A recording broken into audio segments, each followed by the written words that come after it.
Man, we're here with Ricky H. So the first time I met Ricky, he came down to chair a meeting here in Los Banos, and he was talking about some stuff. And the one thing that really stuck with me is talking about comparing like our emotions to a light switch, right? And having that light switch off for so long and learning how to turn that on, right? And you might not even remember sharing that, right? And it stuck with me because I didn't realize how long I'd been walking around like that, right? Like emotionally turned off, right? And it just brought a sense of awareness. And also you invited me to come out and chair a meeting in Merced, and it was the worst chair that I've ever had, in my opinion, right? Like I showed up and was like, right? But at the same time, it was a great opportunity, to be of service and like a first experience of that. So like along the way, whether you know it or not, you've been involved in some pretty important moments for me in my recovery, right? Hey guys, if you're listening to the podcast, if they're hearing this, they're obviously listening to the podcast, right? Right? If you're enjoying this podcast or you just want to support the podcast, make sure you subscribe on YouTube, turn on the notifications. Thank you for the support. This podcast is brought to you by our friends at Sorensen's Ace Hardware, located at 402 Washington Avenue in Los Banos, proudly serving the community since 1947. Please check out our friend at Sorensen's for all your hardware needs. Come on, guys, support those who support us. Thanks, Sorensen's. Sorensen's also has a Modesto location located at 1433 Coffee Road. Modesto, true value for all your hardware needs. For all of our people out in the Modesto area, please support those who support us. Thank you. You gotta get uncomfortable, get comfort. There's some help. It ain't on the way. It's already waiting for you. This little pill right here could take over your life. And I found that out the hard way. Mission statement of this podcast highlights stories of people that I've met in my journey in recovery. And it's funny how that works. Sometimes we just go about doing what we do and we impact people along the way and we don't even realize what we're doing. Man, I first of all appreciate you driving down from Merced to sit here with us and do this. So yeah, thanks. No problem, man. I appreciate the opportunity. I don't know if I should look at the camera or if I Whatever. Should look at you, man. So no, you know what? I for a long time, like you mentioned, if I remember that, I can never forget that. It's like something that's still, even to this day, I still struggle with being able to turn that back on, especially when I'm dealing with my spouse, right? Or I'm dealing with my, reacquainted children that I'm starting to get involved with. Or even just being empathetic towards the next addict that I come across, or dealing with even a reoccurring sponsee that keeps going in and out, you know what I mean? So it's kind of like, it's easy for me to detach than it is to stay connected when it comes to, recovery and when it comes to dealing with people in general, I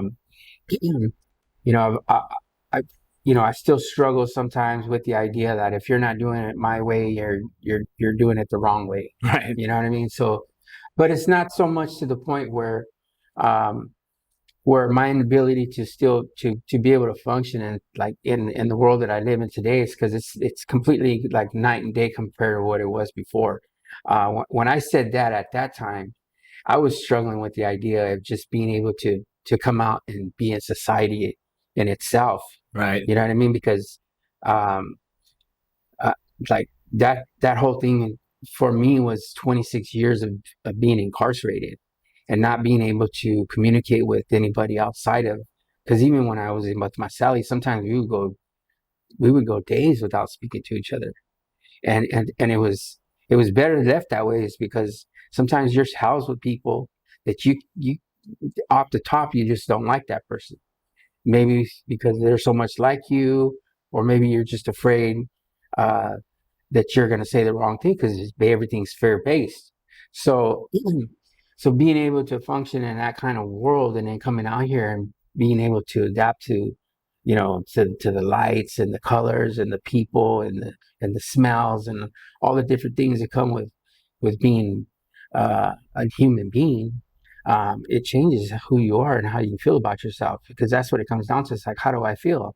How am I supposed to function in this society when I don't even know how to identify any of the emotions or what I'm feeling at the time, and it still becomes unclear if I'm not connected with my sponsor and working on those things on a regular basis. Right. You know, so it's a it's a man, it's a strange thing to being able to allow yourself to be vulnerable in those situations, even in even years after working on yourself. I still find myself struggling in those areas. I rather just shut down and close up instead of hey, I'm not feeling comfortable right now, or it's easy just to tell my wife, hey, just give me a couple minutes. But I mean, it's hard to do those things when I could just say, hey, give me a couple minutes. Right. Instead I shut down and I let her go say the things she's going to say, jump to conclusions, and I don't say anything, which probably compounds her idea of what she's thinking. And then at the end of that, I'm like, man, I could have just said, hey, I just need a few minutes to get my composure, to take in what's happening at the moment, because, in reality, for me, I think without feeling or without looking like I'm being less than, because I still struggle with machismo, right? Yeah. I'm done fighting, man. I'm done. I'm good. So it's a challenge sometimes. I'm sure, man. Well, you said 26 years? Yeah, 26 years. Man, that's so like, how does that start? Like, I mean, because we're all not born into being a criminal or an addict or anything like that. Like, I'm so interested in that, because having to live one way for 26 years and then coming out and finding recovery and changing everything, because the man that I talked to before we turned on the camera, the man that I've met before doesn't seem like a person, that lived that hardened lifestyle for a long time, right? The miracle of recovery. But like, where does that start for Ricky? Like, I mean, like, what does it look like? What are the moments that led you up to being in that situation? And then, I mean, it's going to take a minute to get through it, but like, go back as far as you want. Well, I think it's important to know that, because people ask the same thing. How did you get there, right? Yeah. So I think it's, and I can't speak for everybody, but for me, for me, it seemed like when I reflect on what's happened in the past, it's like I was destined for that. My parents were in and out of prison. All my uncles were in and out of prison. Everybody that I ever associated had some kind of tie to people being in prison. So when I went to the youth authority at a very young age, it seemed like that's what I was supposed to be doing. Right. If anything, I was struggling with the idea that I got caught too soon, right? But I think that because of the work that I've done on that stuff, I think that God was doing me a favor, because one of my things that my sponsor asked me to do is to think about all the times that you could look back and say it had to be God, because there was a time before I even got clean that I was completely against that. You know what I mean? And I thought, well, there's no God in this world, because of how my life turned out, right? But to go back to that whole idea of being in prison and how that takes place, right? It's like you get there, you condition yourself to the environment, and then as you go through time, right, you make those necessary adjustments so that it's like being callous. So you become callous in a sense to where anything outside of prison, right, it doesn't matter, for two reasons. For me, it was like, I really didn't want anybody to know anything about who my family was, because I didn't want the idea of people using my family against me for whatever, because that's just the world that we come from, right?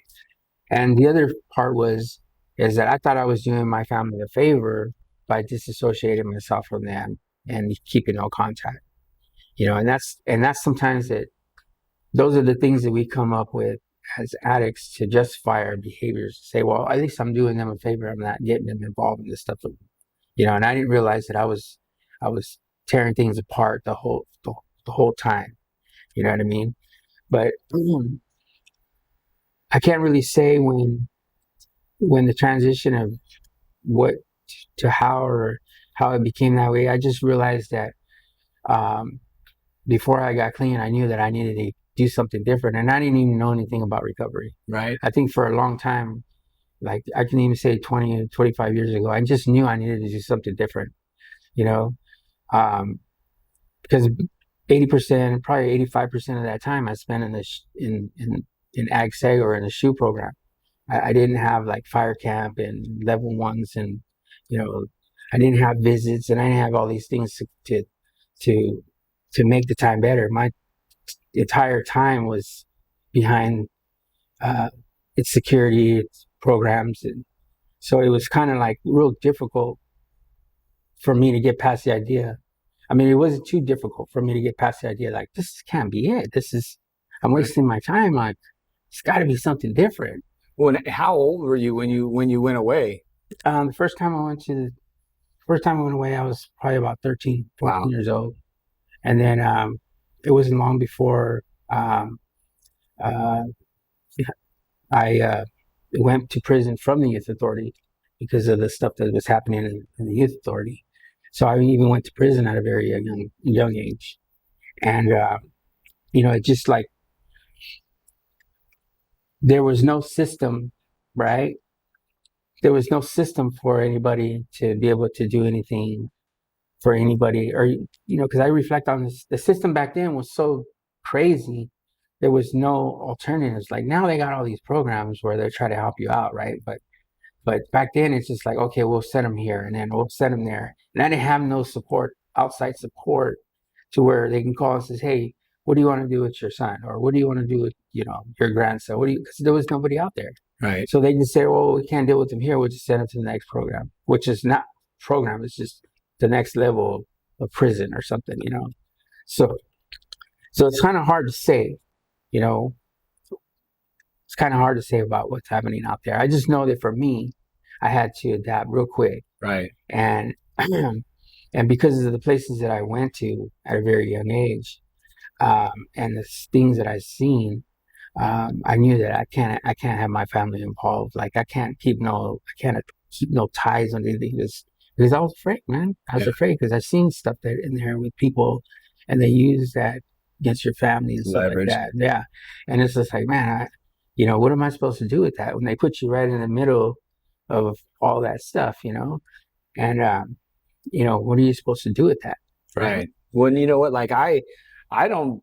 We may be born addicts, right? Whatever that debate is, it really doesn't matter, right? But I don't think kids are born bad, no. Right? And it's no wonder you ended up where you did because there was no direction for you. When this is all you see as a kid, and then this just seems like the natural progression of that lifestyle, right? Yeah. There's a lot of kids that are born in some pretty hopeless situations, and so. And then I got to imagine like the using the drugs did that come into play in while you were incarcerated, or did that stuff start? To be honest with you, me and my wife sat down one day and we added up all the time that I used drugs, like when I was out. Mm-hmm. And I only came up with like 3.5 years combined time that I used drugs. It's like 3.5 years. So very early on in my recovery, I first got here, I thought, I have a drug problem. I need to do something about that, right? And I quickly realized that I didn't have a drug problem. Not to say that I'm cured from that. I'm just saying that my problem wasn't drug. I just had a problem dealing with life on life's terms. It didn't have nothing to do with the drugs, because every single bad decision I made from a very young age wasn't surrounded by drugs. It was surrounded by a lifestyle. So drugs came in because that's what was going on whenever I got out. Something I did to change how I feel, because I never had a good time. It wasn't like I was a social user. I didn't go out hanging out at clubs or nothing like that. I didn't have we'd go to parties and kick it and stuff like that. It was just like when we used, it went straight to the heavy stuff. I started using heroin at a very young age, periodically, and then I used it every time I had an opportunity. Which, like I said, it wasn't a continuous time, but the only answer I could say is that the environment that I was in, the people that I was around, and I just needed to change how I felt. And I think that's like the misconception of the program that we're involved in. It's more of a life program than a drug program. It's almost like, thank God we did drugs, so we found this program to fix our lives, right? And I quickly got that concept. Like when I started working on me and started, working on steps around stuff. Yeah, there was some stuff there about drugs, but that quickly became like, that's not even what this is about. Everything was really about a lifestyle. I needed to change the way I thought. I needed to change the way I carried myself. I needed to change the people I associated with. I needed to change just everything about what I thought I was. And even in then, it was hard to be able to identify what that is, because I didn't even know who I was when I got here. That's the crazy part. I come from this all mixed up world of what I thought I was supposed to be. And through all the mess and everything, then when we started working through that stuff, I still didn't know who I was. But even with just that, like just that behavior, it's are we on? Yes. Yeah. So even with that behavior, living like back to what we're talking about, being locked up with somebody 23 hours a day, right? It's real simple to fall right back into that, not being sociable, even talking about even just being at home with my wife. Sometimes she's like, how come, you don't talk, you don't say anything? Because it's real simple for me just to go right back. I'm comfortable with silence. I'm really, really comfortable with it. It drives people crazy. People have to turn the radio up. Like I remember there was a time when I did have to keep the radio on or the TV on, or, but like now I'm really, really comfortable with silence, but it makes other people uncomfortable. Right. But that's not always a good thing, because I get back into that mode where I'm becoming detached to even my surroundings, and it's difficult sometimes to communicate, even if there's really not anything to communicate, but just, it automatically puts off a vibe that there's something wrong. Right. So it's back to what we were saying though, as far as like when did I know, like I knew for a long time I needed to do something different. Just like I knew for a long time I knew I needed to stop, when I did use, because every time use jail, use prison, that same thing. Sometimes I didn't even use, it was just the environment, prison, the same thing back. So it's like, what has to give here? What's happening, And one of the things that I could say, that I knew I had an opportunity. Well, I didn't say I knew I had an opportunity, but one thing I couldn't put my finger on is that, because I used to do so much like education and reading and stuff like that when I was incarcerated, like I didn't give myself an opportunity to apply myself out here. I didn't allow myself to step outside of that 4-block radius that people talk about, living in that 4-block radius. It's like, oh, I stepping out of there, because my life was so confined to a certain type of lifestyle that it was like being in prison, even outside of prison. Well, and that's probably comfortable too, because you're talking about being in a cell for 23 hours a day, 23 and a half hours a day. Yeah. And so 4 blocks probably felt like a freedom. Probably, but it's not the kind of freedom that you're thinking, because just like the best analogy I can give you is like, I got 2 lovely dogs and they get whatever they want, right? Right. They're spoiled. But as soon as you let the gate open, what do? They'll take a run. They'll bolt, and they don't even know what they're running for. Right. You know what I mean? Like, and then you chase them down, and then as soon as you get them, they'll come back. But it's like, what are you running after? You know what I mean? And that's the only way I can think of it. It's like, sometimes that's how I felt. I would get out and I would bolt, and I don't even know what I'm running for or running to or running from. You know what I mean? It's just that it's just like, oh, okay, what am I going to do now? You know what I mean? I just don't want to go back there, you Right. know, but not doing anything that's necessary to keep myself from going back there, not knowing that what I'm doing is going to send me right back to that same place, you know? So it's just real, it's,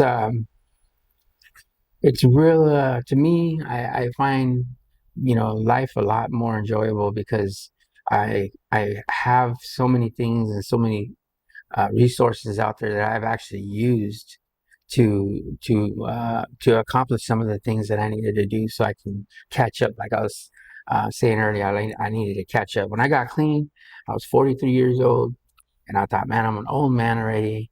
I got grandkids already, and I'm like, they don't know me. My kids don't know me. You know, like, what am I gonna do with myself? You know, and so my mentality is I needed to catch up, and um, and you have to be careful with that because sometimes when you feel like you got to catch up, you got to do more, and then you lose focus of what that balance is and maintaining stuff, right? So I did my best to find out what it is I wanted to do because I only went to school for a couple of years, went to college, right? And I decided that's not what I wanted to do, you know? Like I went to college for my first couple of years, and I said, you know what, this is not what I wanted to do, man. You know, I started asking questions like asking other people that were in the program because I was going to school to be a counselor. And I'm like, hey, how often do you meet up with your sponsor? You know, oh, I don't got time for that. And I was like, what? Well, do you sponsor anybody? No, I can't really do that because of my job. And I was like, wait a minute. Because first and foremost, you know, like what Narcotics Anonymous started doing for me, right? Um, I knew that that was something I couldn't live without, right? And not to judge or not to put any like say anything about anybody else, but I said, you know what, this is not going to work for me because if I can't stay connected in that sense, right? Um, and I get in that mentality, like I've tried to do this all by myself, and it's got me absolutely nowhere. Right. You know what I mean? So I had to like take an inventory on what I wanted to do because I knew that I didn't want it to steer away from the program. You know. What I'm interested in is like, what's that pivot point, right? Because you go from a youth, like this is all you know, right? And then you're following that path and you're in and out of jail, you're incarcerated, using became part of the norm. Like, what was the pivot point for Ricky where like the lights came on, right? I know you said you realized that something had to change long before it did, but what was that like opportunity or what was that moment where everything changed? I think, as funny as this may sound, is that the last time I got busted, right? I thought I was doing something good. Got my green card, right, to grow weed, right? I thought I was doing, I remember those days. right? I was like, oh yeah, I'm gonna do this all legit, get my plants going, right? And you know, wasn't on parole or probation anymore. I thought I was being legit, right? And that's not the case, man. When you get pulled over with 5 pounds of weed in the car, even if it's in the trunk, and you have a history, uh, there's like, oh, you're okay, you can go. They said, let's see, let the DA deal with it, and that was my situation. And I was like, you know, I was like, man, I said, what is it gonna take? Like, here I am doing everything right. And so this is the pivot point for me, not getting incarcerated, not being in jail, not doing all that again. The pivot point for me was, and they said, we're going to give you 12 years for possession of marijuana, right? Because of my history. I said, okay, but you're not going to prison. You're going to do it all in the county jail. That right there was the pivot point for me. I was like, what? Can you imagine doing 12 years in a county jail for some pot, you know? And so, and the opportunity came as I was leaving there. Somebody said, hey, would you be interested in this other program? And I was like, sure. What is it? You have to do this amount of time. You know, you check in and out. And I was like, sign me up. I'll do anything, whatever it takes. I just don't want to be in jail no more. You know? I mean, you're gonna send me to prison, but I just don't want to do it in jail. And so they put me in a program, outpatient program, and I started going to the NARC. They're the ones that introduced me to Narcotics Anonymous. And so when that happened, and uh, just having that sentence over my head, because it wasn't just didn't go away. It was like, okay, this is a short suspension, right?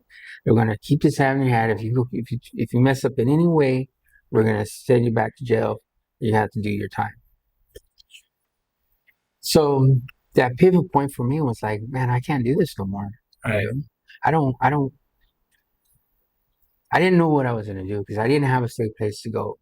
I didn't have, like I said, I didn't have no resources in the streets because I didn't know where they were, you know. And so, like after a week or two after they let me out, um, I didn't like the way I was feeling. I started using again, and I even went into the program a few times, just getting loaded into the bathroom, and telling them, "Hey, I just got loaded in your bathroom. You guys need to take me to jail. Or not taking you back to jail. You're gonna do this program, you know." And they're like, "Send me somewhere else. You know, we're gonna put you in a living program now, and from there, we'll see if that works." And I've never been afforded these opportunities because for me, it was so used to go to jail, go back to prison. You know, I go to jail, go back to prison. And so like, okay, we're going to put you in this inpatient program. And so I was like, okay. And I couldn't wait to go there because it was like something new, something different. And as soon as I got there, they put me on a 3-day blackout, right? And they said, okay, after 3 days, you can go to meetings. And I went to meetings, you know. So what did Ricky look like going to meetings for the first time? Were you accepting of it? Was it like, oh man, this is great, or was it like, what the fuck's going on Nah, here? it was like, to be honest with you, I couldn't even do the readings without.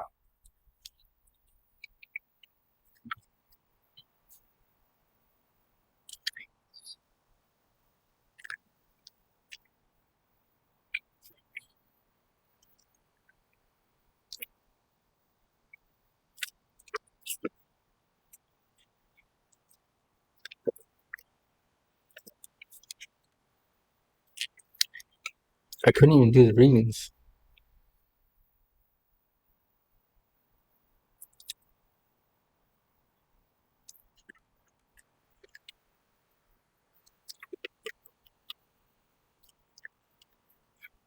without being emotional.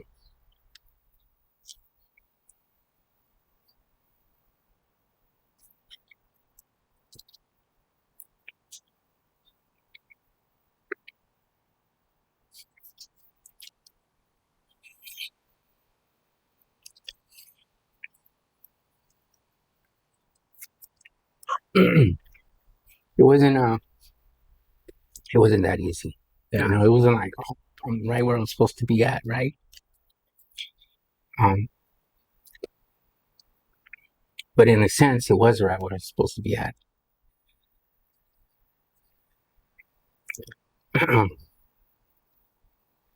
Everything in my being told me that this is where I needed to be at.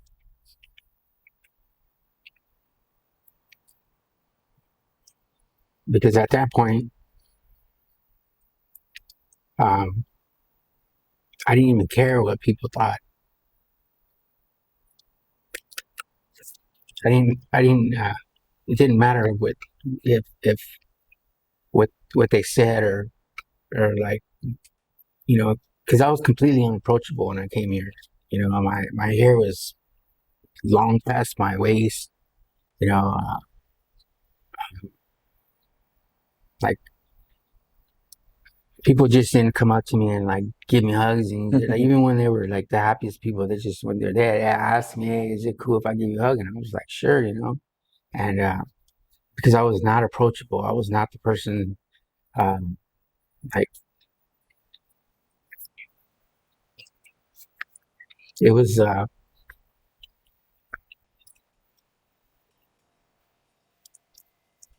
strange environment, but for me, it was nothing comparative to what I've been through before, you know. So, um, For me, though, it was like I was intrigued by hearing certain individuals say they had like 10 years clean. I was like, what do you mean 10 years clean?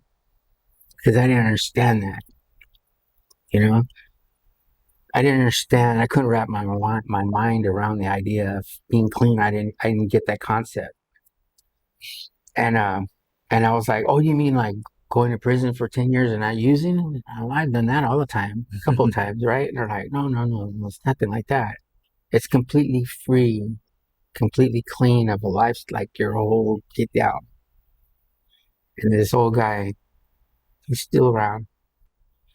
He tells me, hey, you know what? Don't worry about what's gonna happen between now and forever. Just stay clean for today. And I was like, I can do that. I can stay clean for today. And he goes, and that means clean of your old behavior, clean of your lifestyle, clean of the way you used to think before. Just give yourself an opportunity to do that today. You know? And I says, okay, I can try that. I can do that. You know? So I went to as many meetings as I could because there was something going on in there without my permission, right? And it gave me an out as to where I was at, because I knew that even though I was in an living program, not everybody was there for the same reason I was, you know. So I was trying to find those individuals that I thought were doing the same thing that I was doing. So it was kind of like it was a different time when I first got clean. You know, there's not a whole lot of people around. Even there's not a whole lot of people around it. Yeah, well, and that's like the hardest place to be, because I can identify is seeing what's going on, but being emotionally shut off, like knowing you want the change and you want what these people have, but not wanting to get close to them, or being scared to get close to them. You know, because I remember when I first came in, it's like, man, I wanted this thing, but I didn't want to put myself out there enough to be vulnerable, and I didn't know it was that at the time. Yeah. See, and I struggle with that also, but it wasn't like I wasn't. I mean, I said I didn't want to be vulnerable, but I was completely vulnerable. Yeah. You know, I would tell you I didn't want to be close to anybody, but I couldn't wait for the opportunity to figure out what it is and how I can stay clean. Right. You know what I mean? You know, and if I started hanging around with individuals that were talking like, oh, oh, that's not for me, and this is not, I steered away from that. You know what I mean? I try to surround when I first got clean, I started hanging out with, and I got a sponsor, and,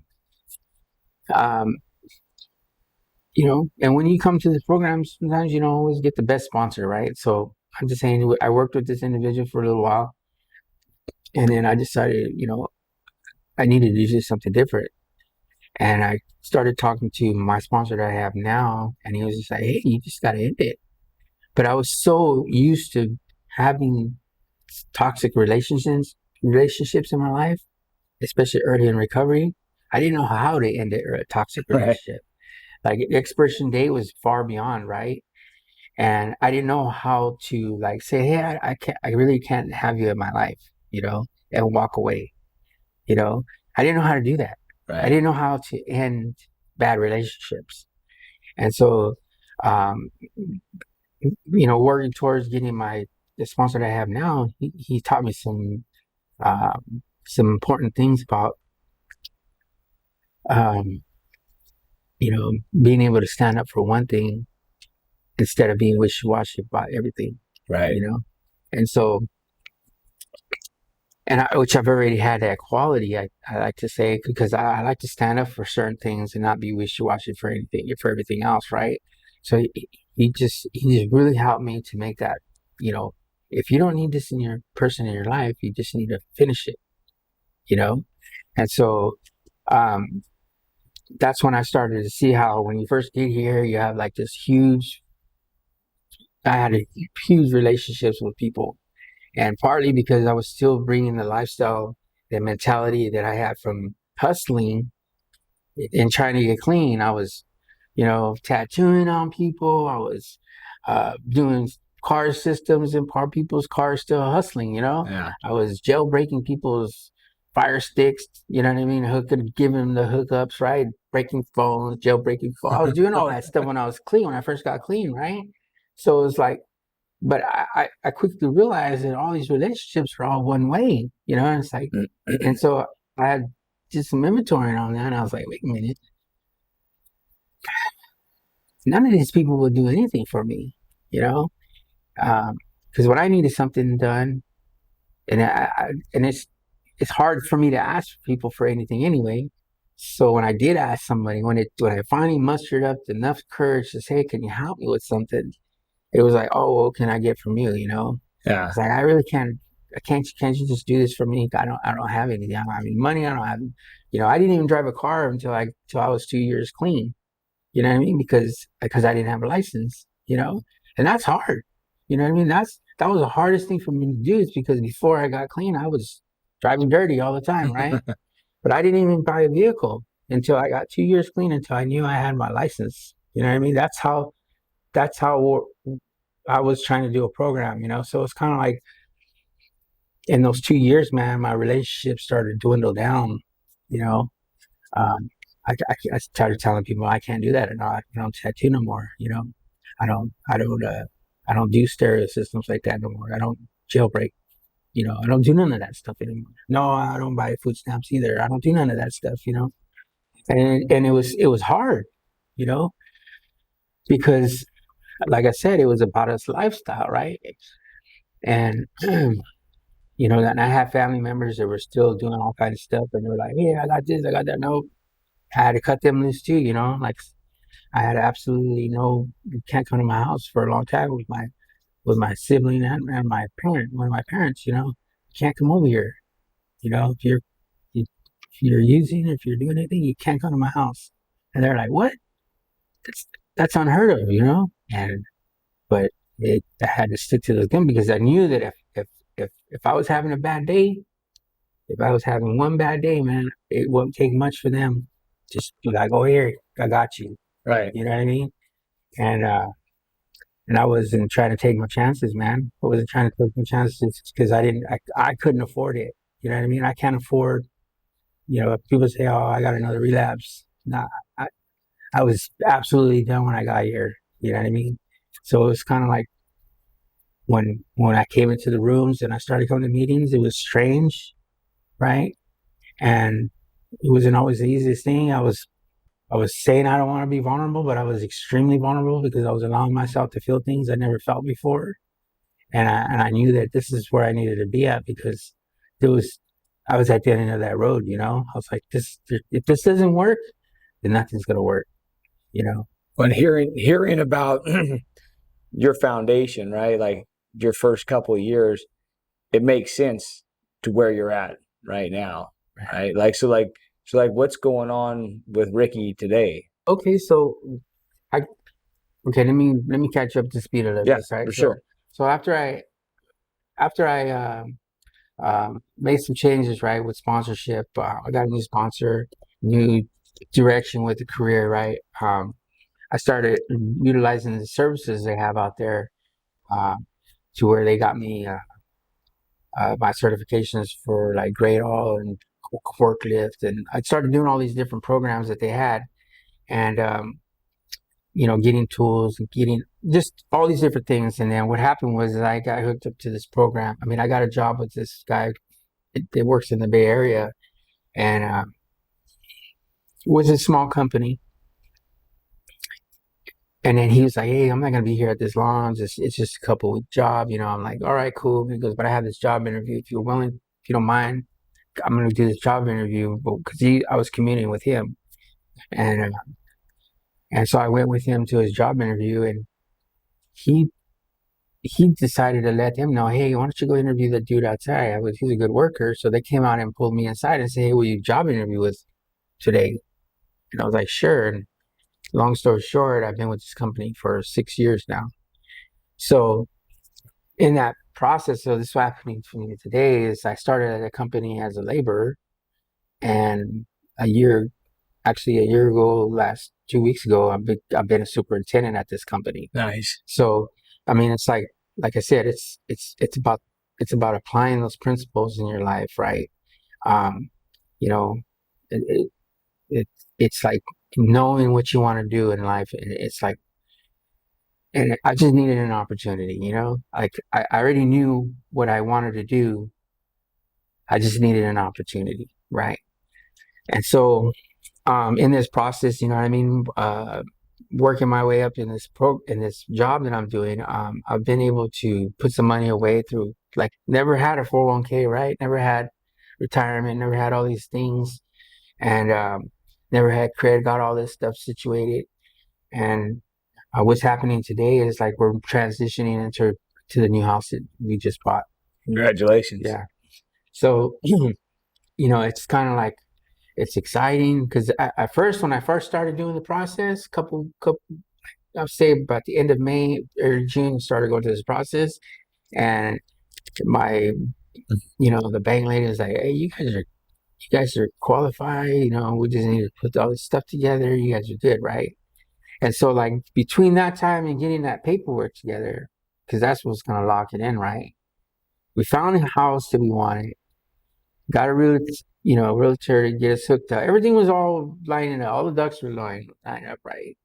And one of the things that it was like an overwhelming feeling for me through this whole process, because there was nothing wrong with what's going on. There's nothing I needed to take care of. There's like, everything was happening. All the money's there. Everything's been approved, but I just couldn't get past the feeling like I was turning myself into jail. You know what that feeling like? I don't know. But for me, it's like, oh, I gotta go. You got 24 hours. You got till midnight to turn yourself in, right? That's how it felt with saying, okay, we're gonna go ahead and do it. Yeah. That's how I felt. It was a big decision. It's a big deal, and I was like, I felt like I was turning myself in, and and once again, my disease is telling me, you ain't shit, man. Uh, everything I got to back it up. I have all the evidence to back me up, right? But you ain't shit. You're not gonna be able to do this, and that's one of the things. Even though I still work on those things, right? I still have a disease that still messes with you, even with all the evidence there, just saying, hey, you're okay, And so, like, I finally made a decision and I went through with it, right? So we're already, like I said, halfway moving from the old house to the new house. Well, that's a testament to how this disease works on you, too. It finds new ways to attack you. Right. It can't attack Ricky the same way it did years ago. No. It waits for you to feel insecure and wavering on a decision, and then that disease works right in there and starts messing with you one more time. Right.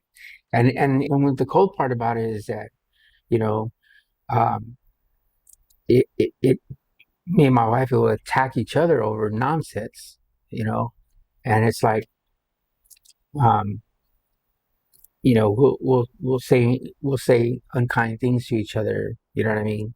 And it's like, and then we're like, oh, and then I will walk away from it, and it's like, wait a minute, what are we doing here? Why is this happening? We know why it's happening, right? Because we're under a lot of pressure.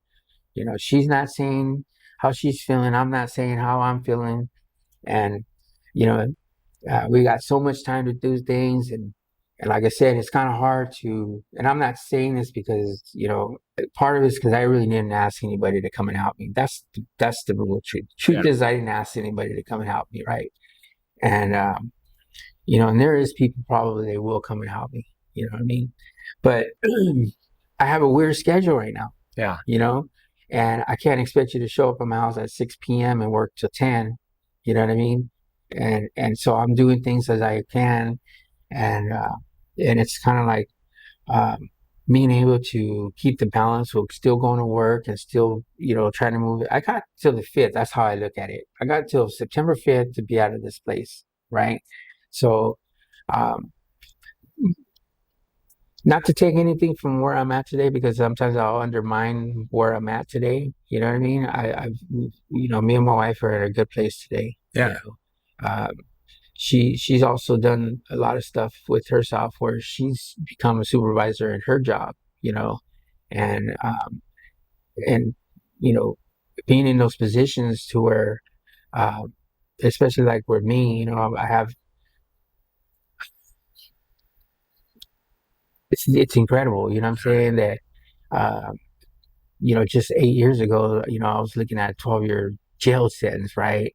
And for some marijuana, and you go down the street and you can buy it from somewhere, right? It's like, what's that all about, right? Right. It's like I would have been in jail still right now fighting this marijuana case, and they're selling it legally on Yeah, the that news would have hurt a lot more if you were in jail. You know what I'm saying? So it's kind of like I think about those things, and I'm like, man, I'm glad it turned out the way it did. I don't have any regrets as far as like why things happened the way they did. Um, you know, I don't look at it like, well, how come this person gets a shot and I did it? You know what I mean? And it's like I know that everything that I've done, you know, financially, you know, recovery wise, you know, everything in my life and it has a balance, you know. Um, well, not everything. I have these newfound relationships with my children, some of my children that I never knew before, right? Well, one of my sons. And it's hard for me to, you know, I don't know how to be an adult parent. I don't know how to be a parent at all. That's the truth, you know. And so, like, I don't know how to be a parent even to the kids that I didn't have known, you know what I'm saying? So it's kind of like those things are all new. It's like new territory for me. I don't know what to do with that, you know?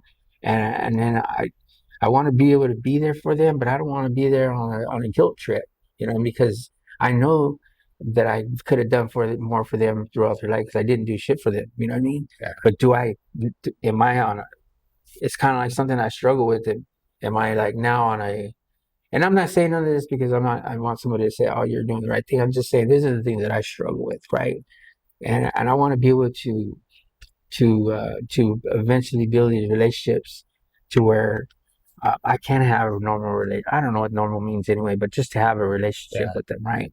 So, but overall, I think that the balance with doing all these different things, it takes a lot on me to do, right? I can't really expect just because I'm doing all this shit, my kids are going to be all hunky dory with me, right?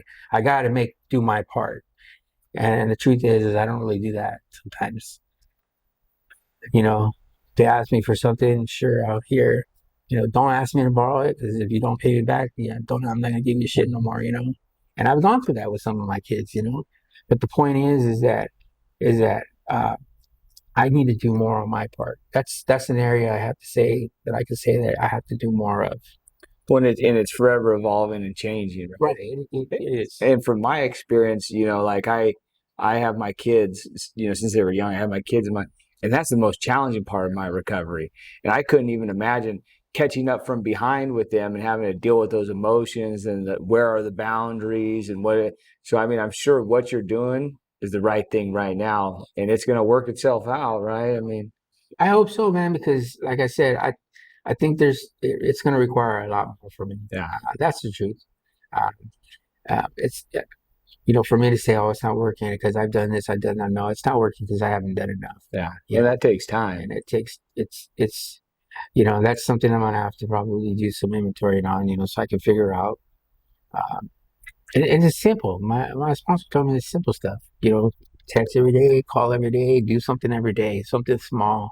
And then, you know, eventually something, you know, and it'll work itself out. But, you know, because I know everything else, you know, when it comes to work and it comes to, you know, like sponsorship, man, you know, I'll make the time for you, you know what I'm saying? I'll go out of my way, you know, I do all these things. And then, but when it comes to, my wife's called me on that, you know, when it comes to your kids, man, you give a newcomer more, you know, you give them more than it comes to, and that's true, man. I don't understand. I can't figure. Maybe it's because of that whole shame and guilt. Maybe I'm still struggling with because of where you know, things were that whole time, you know, and that's something I probably have to, you know, revisit. You know what I'm saying? Because it's a constant thing, right? And it's, you know, but it is what, you know, I'm not going to say that. I don't want to say that. It sounds kind of chicken shit when you say it is, right? and not even leaning on giving advice. Like we know how to help somebody with a drug problem. We've been through there, right? Like the thing with kids is the uncertainty of, because there's no return investment on having a kid, right? You end up pouring into them and you ain't getting nothing back, right? If you get a hug or an I love you one day, that's like the biggest win. And that's so uncomfortable not knowing what to do. But it seems like you're doing what you have to do. I think that the rewards are there, like I have a new relationship with one of our daughters in Sacramento. She didn't want us to come to her house at first. And then you can only come to visit for a little while. We went through that. Yeah. And then, it's changed, you can take the kids now. And now, now they're like, come get the kids, right?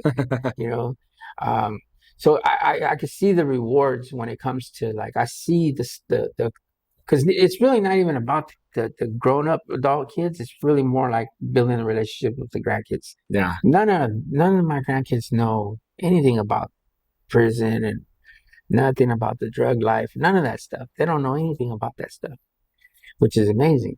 I think that's amazing that they don't know anything about that. That they will never see us like that. Me or my wife. I'll that for me in itself speaks volumes. You know what I'm saying? But there is still some stuff that I still have to work on. And it's not even about what the investment is, because you already know when you have kids, there's no getting back, right? It is what it is, right? It is what it is. So, so where I'm at today with like the things that are happening, having a mortgage, man, is it's a trip, right? I never thought in my life that I would have flood insurance. I was like, what? Flood? Isn't home insurance the same as no, it's different. Like, but all these things that are happening in my life, man, are because of where I came from. Right. I don't take advantage, or I don't take things for granted when it comes to like what if I can do it today, you know what I mean? I'm not going to put it off till tomorrow, And I think those are some of the things that I wish I can instill in anybody that I come across. Like, don't put it off tomorrow if you can do it today, because tomorrow you don't ever know if it's going to be there or not, and something else is going to come up, So I just try to do my best to stay connected, stay in service, right? And to do my part when it comes to, keeping that balance in my house, because I've been in that dynamics where there was no, it was more about the program than it was in our own house. You know what I mean? And I don't want to go through that. It's uncomfortable, you know what I'm saying? And I've seen where it takes other people, and I'm like, I don't want to go there, But I just try to do my best to practice these principles, man, in all my affairs. Like when they started saying it in the beginning, I started hearing it, I'm like, what does that mean? Right. Like, what are they talking about? But it makes sense, man. If I can practice being open-minded, I can be teachable, right? If I can practice being willing, I can do anything that's out there, And there's things that are still coming up. There's opportunities and that are still out there that are still available, It's like I have another opportunity with work to go in a still.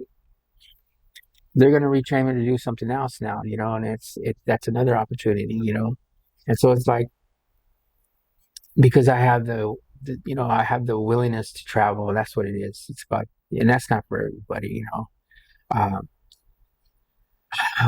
So I just try to keep in mind that I can't put those same expectations on other people when it comes to, even in my own household. I really can't expect my kids to be, to live like I do, or to be like I am, or my wife to be like I am, and to talk and act the way I do. You know what I mean? I have to let her be who she is, and sometimes we disagree, but it is, that's something that's what the program has taught me to do, is just to allow people to be who they are, and me to just do what I need to do to be better, not better than anybody else, but better than who I used to be. Could I tell you what I see? Yeah. I see a living testimony of this program, right? Like a miracle. A kid that grew up without any direction, right? Into a life of crime and incarcerated for such a long time, at a point where people would write that human being off. Like, this guy ain't got no chance, right? From all that to finding recovery, finding yourself, finding a new way to live, and excelling, right? Excelling past most normal people, and I know most people in recovery don't give themselves enough credit, right? And sitting here and listening to your story, like, you can give yourself a lot of credit, because what you've done in this amount of time is like amazing, right? And so I feel like it's my job sometimes after listening to tell the person, like, man, you're awesome, right? Like, what you're doing is amazing.